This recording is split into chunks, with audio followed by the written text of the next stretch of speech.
Recebê-lo aqui novamente, viu, Luciano? Um prazer sempre recebê-lo aqui nos estúdios da Cultura para falar um pouquinho do trabalho da Compesa, né? Um trabalho que é um trabalho árduo, né? Que todos os dias tem que, né? Tem que matar um leão, como diz a história, né? Todo dia mata um leão, justamente porque são muitas demandas. Mas seja bem-vindo, boa tarde, obrigado por aceitar o convite da nossa amiga Juliana Lima para estar hoje aqui conosco. Boa tarde, Tony. Boa tarde, Juliana. Boa tarde a todos que nos acompanham aí no Sertão Notícias, né?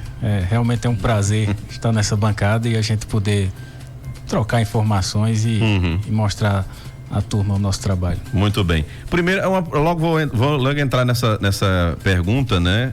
Que acho que todo mundo quer saber como é que anda o reservatório do Cachoeira. Nós temos água suficiente, o nível suficiente que dá para abastecer ainda Serra Talhada sem nenhuma interrupção ou um aumento, né, do calendário de rodízio, né, que já existe na cidade, Luciano? Então, Tony, o Cachoeira está aí com seus 87%, 88%, né? Ele teve uma recarga muito boa, esse inverno realmente foi bom. As chuvas do final e do início do ano, né? Isso, né? Esse ano principalmente, né? Acho que via de regra enche algumas barragens ali, a montante, né, do Cachoeira, e quando elas vertem, elas chegam no Cachoeira. A Água Branca choveu muito ali, região de Água Branca, Santa Rita, que deságua para lá, né, pro Cachoeira. Exatamente. E aí, em paralelo com a adutora, a gente tem uma segurança hídrica aí realmente bastante favorável, né, para a Serra Talhada. Com relação ao abastecimento interno, é aquele que a gente vem trabalhando, né? Seja com a obra ou seja com as intervenções que a gente faz, para poder melhorar o transporte, né? Fazer com que essa água chegue mais longe, com mais força, né? E mantendo a qualidade que a gente sempre padroniza. Muito bem.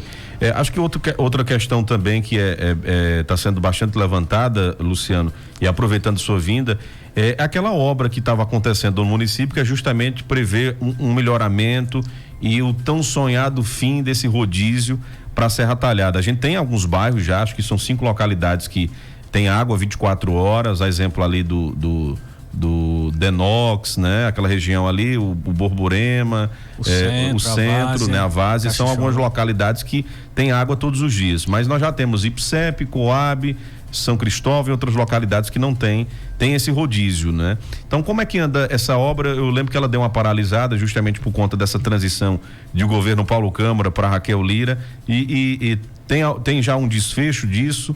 Sim, então, foi exatamente a mudança, ocorreu uma mudança de governo, que é natural que, né, os recursos que estavam previstos, eles precisam ser revisados. Ocorreu também mudança no organograma da Compesa. Então a gente teve ali um pequeno atraso entre abril e maio, né? Em junho a gente retomou essa obra. Na verdade, a gente retomou ela assim de forma, não no ritmo que ela vinha, né? Porque realmente a gente está aguardando os desfechos, mas a gente está buscando exatamente, Tony, entregar uma etapa que seria uma nova adutora para Coab. Coab, Mutirão, Universitário, Cagep, né? Aquele setor que hoje divide água exatamente com o São Cristóvão e o Ipsep. E as projetadas da BB, que foi onde a gente teve um grande, né? Um boom. Cresceu demais esses setores. É o Quitandinha, né? Isso. Aí tem Quitandinha. Pretinácio, né? Já tem o Quitandinha 2 agora, tem uma expansão muito grande ali em direção. A gente até brinca dizendo, daqui a pouco a gente cola ali em Varzinha, né? Porque realmente é uma expansão muito grande. E aí esses investimentos dessa obra, né? Com tudo aquilo que a gente planejou, com o que a equipe técnica viu, o que nossos companheiros aí, né? Como o velho Chico, que já observa onde é que a gente precisa expandir, onde é que a gente precisa ampliar determinados trechos, para exatamente dar fluxo a essa água e a gente poder realmente utilizar a capacidade máxima que tanto a adutora do Pajeú como o Cachoeira tem hoje a ofertar para a Serra Talhada. Me diga uma coisa, só para fechar aqui e deixar a Juliana falar, que eu tenho essa mania de conversar muito. Eu não posso esquecer, Luciano, da Malhada da Pedra, né? Uma comunidade, o Joãozinho do Bar deve estar nos ouvindo agora. Eu acho que seria a primeira coisa, quando é que retoma aquela obra lá que vai beneficiar muitas famílias que moram, né, naquela localidade? Lá eu acredito, se não me falha a memória, a gente já tem mais de 80% da rede implantada, né? Mas a gente tem exatamente uma dependência grande ali, que é da nova estação de tratamento, né, com um reservatório novo que a gente está também para implantar, para que faça a devida interligação. Só que existem uns estudos paralelos, mas isso também vai depender agora do andar da obra, né? O foco nesse momento, né, seria essa adutora da Coab, que é um trecho que está mais próximo da gente concluir, para que a gente possa realmente abrir outras frentes de trabalho à medida que os recursos venham retornando. Muito bem. A gente já voltando a falar sobre essa questão de racionamento, né? A gente tem recebido, né, Tony, alguns ouvintes questionando, perguntando sobre abastecimento de água em alguns pontos da cidade. Vila Bela, né? Isso. Pessoal reclamando. E aí a gente está na metade do mês de julho, Luciano. Eu queria saber como é que fica o abastecimento agora nesse segundo semestre. Tivemos, né, o período de chuvas, ainda estamos tendo pouquíssimas chuvas na região, mas eu acredito que não é mais chuva suficiente para elevar de forma considerável os reservatórios. Como é que fica o abastecimento na cidade agora nesse segundo semestre, considerando esse tempo chuvoso que já está passando? Isso, assim, o que a gente observa nesse período chuvoso, Juliana, é exatamente digamos assim, uma maior sobra de água, né? Ou seja, o consumo diminui, as pessoas às vezes não aguam a rua, né? Ou não lavam a calçada porque choveu, aquela coisa toda. Então, a gente sente mais vazamentos do que falta de água, né? Quando a gente está abastecendo determinados setores. Então, assim, porque é um período favorável. Para o segundo semestre, a gente já vislumbra aí o verão, né? Que é aquele período mais quente e que faz com que as pressões diminuam exatamente porque o consumo de água aumenta. Então, a ideia da gente focar essa adutora da Coab é porque ela vai exatamente dividir dois grandes setores e a gente vai poder distribuir essa água a fim de evitar que fique uma intermitência muito grande, como é a que a gente tem hoje entre, por exemplo, né, São Cristóvão e Ipsep. Né? Praticamente são 7 a 8 dias, dependendo do setor vai até mais, porque seria aquele ponto mais distante, mais crítico. Então a gente quer ver se com essa nova adutora a gente divide e diminui esses rodízios, já que a gente tem uma produção de água que daria para atender exatamente essa redução no calendário, enquanto a gente não completa definitivamente a obra, que seria a implantação da nova estação de tratamento com capacidade para 200 litros por segundo, né? A gente vai dobrar praticamente o que a gente tem hoje. Agora, em paralelo, a gente instalou na cidade, algumas pessoas concederam a gente o que a gente chama de data logs, são registradores de pressão na calçada, na rede de distribuição de determinados setores. Aliás, em todos os setores de Serra Talhada. O que esse equipamento faz? Ele monitora a pressão. Você vai abastecer o Ipsep, por exemplo, então tem um ponto lá X que a gente sabe que ele é deficiente, então ele começa a monitorar se chegou água, se não chegou, isso em tempo real. Então a gente consegue verificar se dentro do calendário a gente de fato está conseguindo atender aquele setor. Isso é um sistema digital, vocês têm um acompanhamento é como se real? Fosse um medidor, né? Um medidor, só que ele fica online e a gente pode acompanhar ele em tempo real. Então, por exemplo, a gente abre, vamos supor, o setor do Ipsep, então ele começa a registrar, no momento em que começar a chegar água na rede, em tempo real a gente vai acompanhando se aquela pressão está aumentando, se está diminuindo, porque ajuda tanto na questão dos vazamentos, na questão da falta de água propriamente dita, né? Porque pode ter um vazamento que está atrapalhando aquilo. Então, foi mais uma inovação que a gente está aplicando esse ano para ver se a gente consegue exatamente minimizar aqueles pontos que estão com mais água, transferir para o ponto que está com menos água e aí fazer o equilíbrio da rede de distribuição. Na prática, como é que está esse intervalo de dias entre dias com água na torneira, dias sem água, nos principais pontos, principalmente na cidade? Isso, como o Tony mencionou, a gente tem um setor aqui que não teve aquela expansão tão pesada, né, que seria Várzea, ABB parte baixa ali, o centro, Caxixola, Vila Bela, né, o Denox. Então esse daí está 24 horas, né? Salvo as interrupções que a gente sabe, estoura uma tubulação, às vezes tem que fechar o setor, falta energia.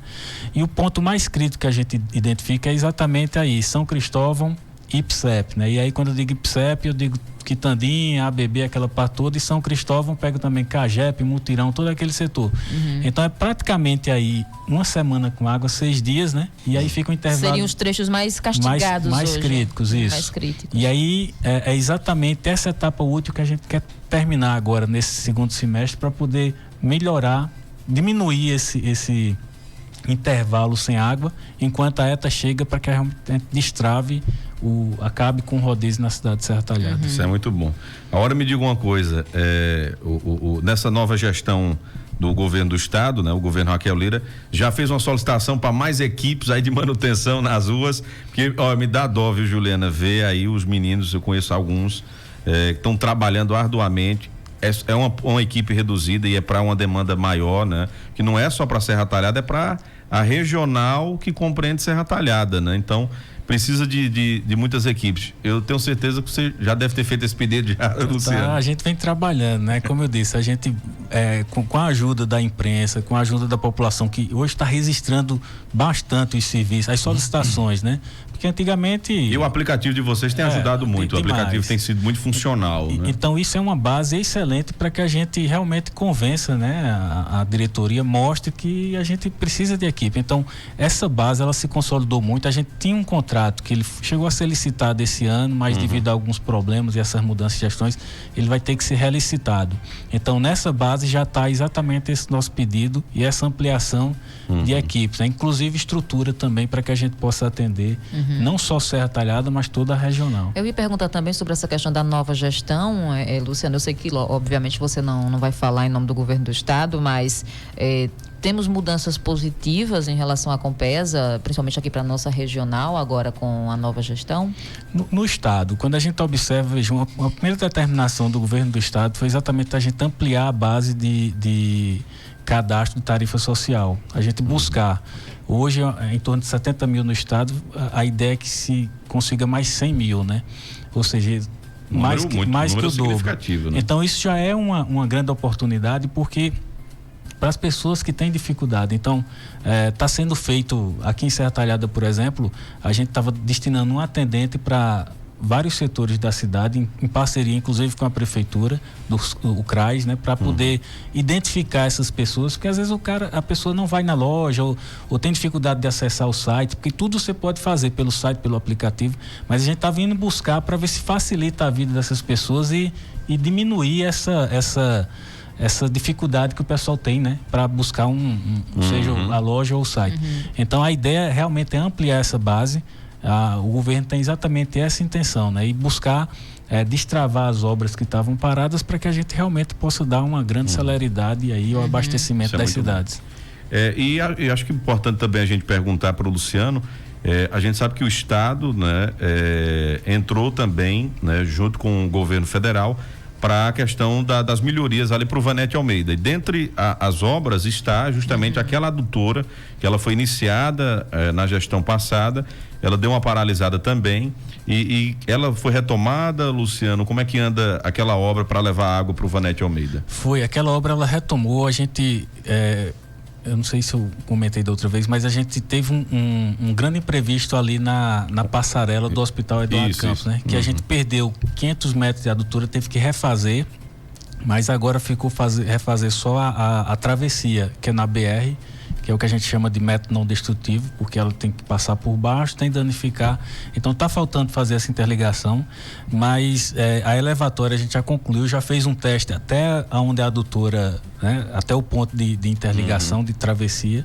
A elevatória está pronta, só faltando essa interligação para que a gente entregue definitivamente. Tem um prazo já? Ou uma expectativa de prazo? A ideia era que a gente entregasse agora de junho, mais 90 dias para frente, né? Porque ia depender exatamente dos acordos da gestão do contrato de fazer as cotações e fazer os aditivos necessários para que essa travessia aconteça.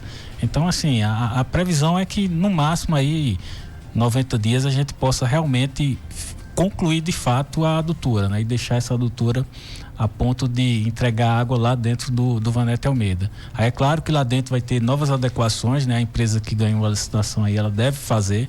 A gente também já fez visita em parceria com a prefeitura para ver a questão do sistema de esgotamento sanitário, né? O estado já se prontificou a fazer a entrega do efluente no destino final. Então são ações, né, que estão caminhando para que realmente ali seja destravado. E é importante vocês ficarem em cima, Luciano, porque para não acontecer o que aconteceu com Vila Bela, mangueiras, né? Colocaram mangueiras interligando, houve muito estouramento. A grande contribuição desses buracos hoje que tem aí no bairro Vila Bela foi uma série de estouramentos E aí a Compesa, ao longo desses 10 anos do bairro Vila Bela, foi trocando essas mangueiras. Eu só lembro do Neném do Picolé, é uma mangueira que colocaram aqui preta e que estouraram, que foi a empresa que colocou, né? Que construiu o bairro. Então, assim, tem que também ver essa questão e ficar antenado para colocar um material de qualidade, né? Que não vá trazer problemas, né? A gente já fez um primeiro contato, porque na verdade a gestão,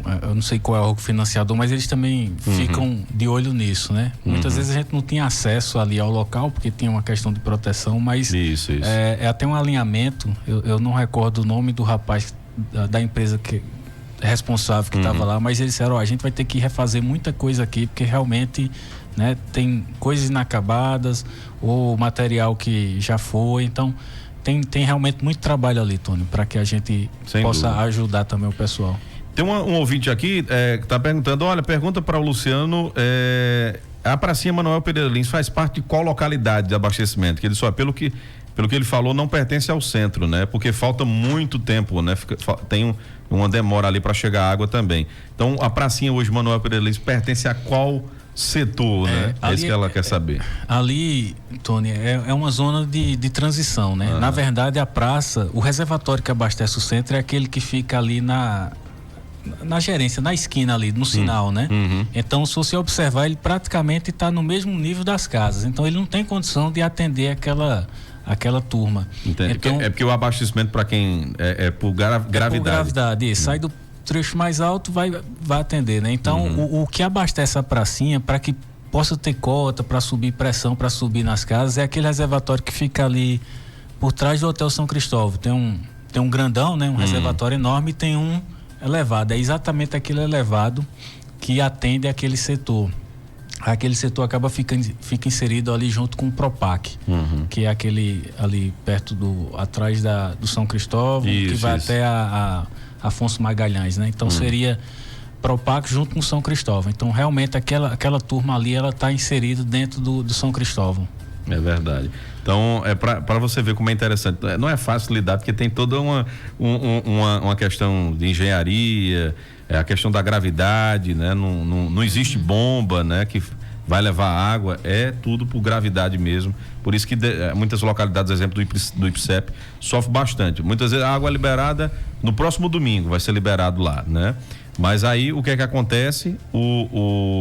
A água muitas vezes chega com 2, 3 dias, né? Com mais força, né? Então tem toda essa questão que envolve isso. Juliana, se quiser ficar à vontade. Eu queria fazer só mais uma pergunta, até eu falei com a Luciano no privado outro dia, porque a gente estava acompanhando algumas reclamações, tanto nas redes sociais quanto aqui na emissora também, porque a água estava chegando suja nas torneiras, Luciana. E eu queria que você explicasse por que isso acontece e o que a pessoa deve fazer, né, quando acontecer isso, da água chegar suja nas torneiras. Perfeito, né? Bem lembrado. Na minha casa aconteceu e eu falei com o Luciano, ele me explicou como agir. Acontece. Qual é o grande problema? Se chama aqueles óxidos metais que existem na bacia do Cachoeira 2. Então, quando chove, né, que tem aquela renovação de água, todo aquele material, às vezes, ele tem uma mecânica de... Vamos falar no popular, a água assanha, né? Pronto, assanhou Vá num açude pequeno, no barreiro, como a gente fala aqui você no sertão. Pegue um balde de água e leve para casa. Depois de umas 3, 4 horinhas, a água vai estar diferente. Isso vai decantar, né? Isso. Então, o que é que acontece? Como tem essa grande variação, principalmente quando chove e mexe bastante naquela água mais profunda, que é onde não tem tanta presença de oxigênio, então os óxidos, os metais, né? Principalmente ferro e manganês, ferro principalmente aqui em Serra Talhada. Então à medida que a gente vai captando, por exemplo, a gente está usando a altura do Pajeú com 180 litros, de repente falta energia, a gente só fica com 50 litros, então você tem que captar mais água do Cachoeira 2. Então essa variação do metal, quando ele vem para a estação de tratamento e a gente faz o tratamento e aplica o cloro para desinfecção, né, da água, o metal que sobrou, né, porque é igual a febre, a hora está baixa, a hora está alta, então a gente tem que estar fazendo esse ajuste. Então em algum momento esse cloro que a gente aplica para desinfectar a água, o metal que passa, a gente costuma dizer que oxida, enferruja, né? Faz com que o metal ele saia de um estado para outro e gera aquela cor amarronzada, às vezes avermelhada, que vai para a rede de distribuição. Então, isso acontece principalmente com aquelas primeiras águas. Então, quando você abre a torneira, de repente a água virou gasolina. Mas se você deixar escorrer um pouco ali, juntando um balde, né? Até para lavar uma calçada, você pode perceber que depois ela decanta todinha, que é exatamente o metal que ele não conseguiu ficar retido na estação de tratamento, mas também que não vai trazer nenhum, assim, o dano que ele causa é aquela história do visual, né? Porque a gente sabe que ela não pode ter nem gosto, nem odor, né? Nem cor. Então isso gera um inconveniente.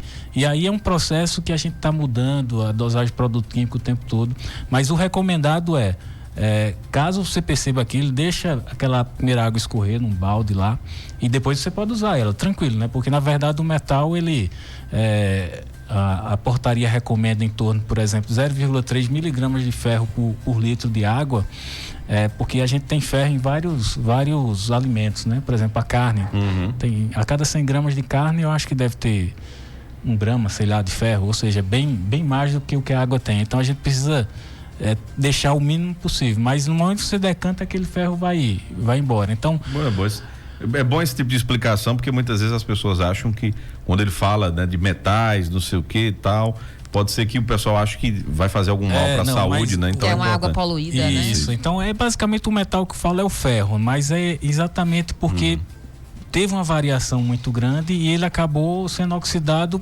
pelo agente que a gente usa para tratar a água. Então é um fenômeno que acontece normalmente nessas bacias que tem muito ferro e manganês, mas são metais que comumente a gente está utilizando no nosso dia a dia. Muito bem. Bom, a gente já extrapolou um pouquinho aqui, mas é porque o bate-papo foi legal. A gente ainda conversa com o Marlon, né? Daqui a pouco, Marlon Julião, do Congresso Empresarial, que vai estar acontecendo em paralelo com a Expo Serra. Mas quem lhe mandou um abraço foi Léo Godoy, rapaz. Léo Godoy, que é funcionário da Compesa, viu? Manda um abraço aí pra Luciano, que ele tá mandando um abraço pra ele. Acaba bom aí. É de primeira qualidade. Muito bem. Se você é um camarada de primeira qualidade. Valeu, Léo. Um abraço. Léo qual é o setor dele lá na Compesa? É da gerência de produção, Da parte de operador, né? Ele cuida de um elevatório importante aqui da E4. Muito bem. Continue trabalhando aí, viu, Léo? Um forte abraço. Luciano, um abraço, meu querido. Obrigado, né, por estar ser sempre solícito, né, com a nossa equipe, né, quando a gente chama. Só não vem se não tiver realmente condições, mas, né, não tiver data, mas está sempre à disposição para poder responder os questionamentos da população. Muito obrigado, viu? A gente que agradece, Tony, fica à disposição e pede, né, paciência à população, porque a gente está mexendo muito às vezes na rua. Por exemplo, ali no Giradouro, ali de frente às escolas municipais. Isso, né? Ali naquela rotatória, né? A gente fez uma intervenção grande ali porque aquele setor, aquelas ruas estavam com dificuldade de água, porque a água tinha que abastecer todo o centro para retornar ali. Então a gente fez uma intervenção para melhorar exatamente e evitar que tivesse tanto problema de falta d'água. Aí gera um inconveniente para muita gente, mas resolve a vida também de outras pessoas. Né? Então a gente pede paciência e agradece a parceria de vocês aí de sempre. Muito bem. Obrigado, Luciano. Sertão Notícias na Cultura.